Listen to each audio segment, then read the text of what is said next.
नमस्कार। आज आपण पाहणार आहोत आपल्या लाडक्या बाप्पाचे लाडके उकडीचे मोदक। तर इथे मी मोदक बनवण्याची एकदम सोपी पद्धत व एकदम परफेक्ट प्रमाण सांगितलेले आहे। अशा सोप्या व प्रमाणबद्ध रेसिपी पाहण्यासाठी चॅनलला सबस्क्राइब करा। तर इथे मी ओला नारळ घेतलेला आहे आणि नारळाची जी खालची ब्राउन बाजू आहे ती चाकूच्या साहाय्याने इथे काढून घेतलेली आहे। तर इथे पाहू शकता सर्व नारळाची जी खालची ब्राउन बाजू आहे ती मी चाकूच्या साहाय्याने काढून घेतलेली आहे आणि त्या नारळाचे आपल्याला छोटे छोटेसे पीस करून घ्यायचे आहे आणि आपल्याला हे मिक्सरमध्ये बारीक करून घ्यायचं आहे। फक्त मिक्सरमध्ये बारीक करत असताना एक लक्षात ठेवायचं आहे की चालू बंद प्रोसेसने आपल्याला खोबरं बारीक करून घ्यायचं आहे। म्हणजे काय होतं, हे जे मिश्रण आहे नारळाचं हे ओलं होत नाहीये। त्यानंतर इथे मी 2 चमचे खसखस घेतलेले आहे। लो फ्लेमवर आपल्याला ही खसखस भाजून घ्यायची आहे। साधारणतः 1 मिनिटाच्या आत ही खसखस भाजली जाते। त्यानंतर इथे मी 2 चमचे तूप घेतलेला आहे। तूप छान वितळल्यानंतर यामध्ये मी ड्रायफ्रूट हलकेसे फ्राय करून घेणार आहे। ड्रायफ्रूट ऑप्शनल आहे, नाही वापरले तरी चालेल। त्यानंतर इथे मी 1 चमचा साजूक तूप घेतलेला आहे आणि त्यामध्ये 1 वाटी आपण जे मिक्सरमधून ओलं खोबरं बारीक करून घेतलेलं आहे ते 1 वाटी घेतलेलं आहे। तर इथे मी 1 वाटी हे प्रमाण सांगितलेले आहे। आपण सगळे मेजरमेंट एका वाटीनेच घेणार आहोत। तर हे खोबरं आपल्याला तुपामध्ये व्यवस्थित असं मिक्स करून घ्यायचं आहे आणि त्यानंतर ज्या वाटीने आपण खोबरं घेतलेले आहे त्याच वाटीने आपल्याला इथे गूळ घ्यायचा आहे। तर इथे मी अर्धी वाटी गूळ घेतलेला आहे। तर तो गूळही यामध्ये व्यवस्थित आपल्याला मिक्स करून घ्यायचा आहे। तर कंटिन्युअसली हे मिश्रण व्यवस्थित असं मंद आचेवर एकजीव करून घ्यायचं आहे। तर इथे पाहू शकता गूळ आणि खोबरं व्यवस्थित असं एकजीव झालेलं आहे। गूळ पूर्णपणे वितळला गेलेला आहे। त्यानंतर आपण जी खसखस भाजून घेतलेली आहे ती यामध्ये ॲड करायची आहे। तसेच आपण जे ड्रायफ्रूट भाजून घेतलेले तेही यामध्ये ॲड करायचे आहे व हे सर्व आपल्याला मिक्स करून घ्यायचं आहे।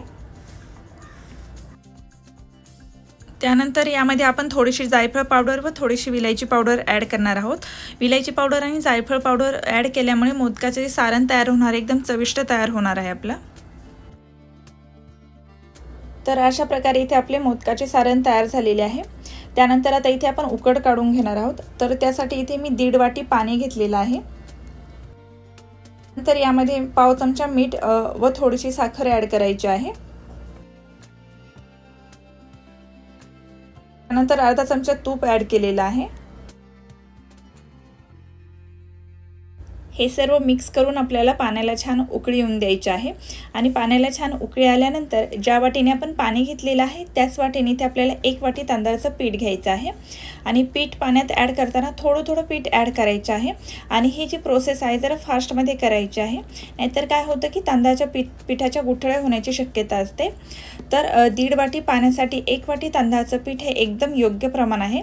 जर तुम्ही अशा पद्धतीने उकड काढली तर एकदम परफेक्ट अशी उकड तयार होईल व तुमचे जे मोदक तयार होणार आहे ते बिलकुलही फसणार नाहीयेत। तर आपल्याला हे सर्व व्यवस्थित असं मिक्स करून घ्यायचं आहे।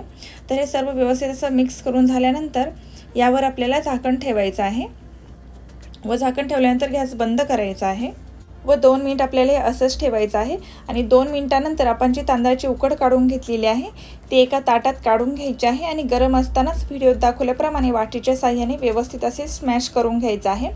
त्यानंतर थोडंसं थंड झाल्यानंतर व्हिडिओत दाखवल्याप्रमाणे हाताने व्यवस्थित असं एकजीव करून घ्यायचं आहे। आपण जेवढं हे पीठ चांगलं मळू तेवढं हे आपले तांदळाचे पीठ छान तयार होईल व आपले मोदक व्यवस्थित असे तयार होतील। अशा प्रकारे व्यवस्थित हाताने हे पीठ मळून घ्यायचं आहे।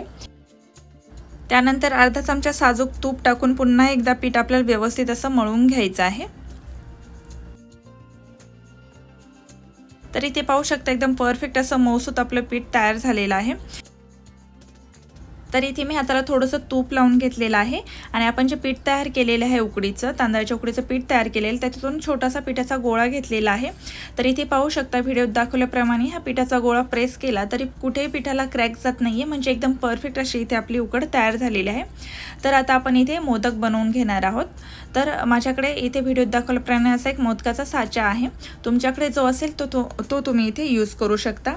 तर या मोदकाच्या साच्याला मी थोडंसं तूप लावून घेतलेलं आहे। तूप किंवा तेल काही लावू शकता।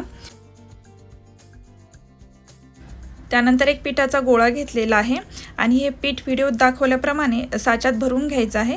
बोटाच्या साहाय्याने साच्याच्या सर्व साईडला पीठ लावून घ्यायचं आहे, म्हणजे काय होतं की आपले मोदक खूप सुंदर तयार होतं। आणि पीठ भरून झाल्यानंतर ह्या साच्यामध्ये जेवढं सारण बसेल तेवढं सारण भरून घ्यायचं आहे।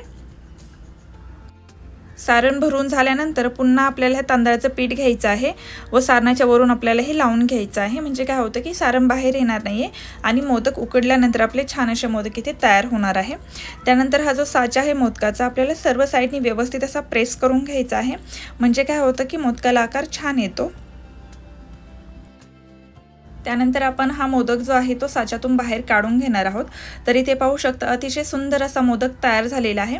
तर इथे मी सर्व मोदक तयार करून घेणार आहे. आता आपल्याला हे मोदक उकडून घ्यायचे आहे. तर त्यासाठी मी इथे एका पातेल्यामध्ये थोडंसं पाणी घेतलेलं आहे आणि व्हिडिओत दाखवल्याप्रमाणे एक चाळण घेतलेली आहे व त्या चाळणीला आधी तूप लावून घेतलेलं आहे व आपण जे मोदक तयार करून घेतलेले आहेत त्यावर ठेवलेले आहेत व झाकण ठेवून साधारणतः 7 ते 8 मिनिट व्यवस्थित असे आपल्याला इथे उकड काढून घ्यायचे आहे. तर साधारणतः इथे मी 9 मिनिट उकड काढून घेतलेले आहे. जास्त वेळ उकड काढायची नाही आहे, नाहीतर मोदक फुटण्याची शक्यता असते. त्यामुळे 8 ते 9 मिनिट हा परफेक्ट टायमिंग आहे. तर इथे पाहू शकता एकदम परफेक्ट असे आपले मोदक तयार झालेले आहेत.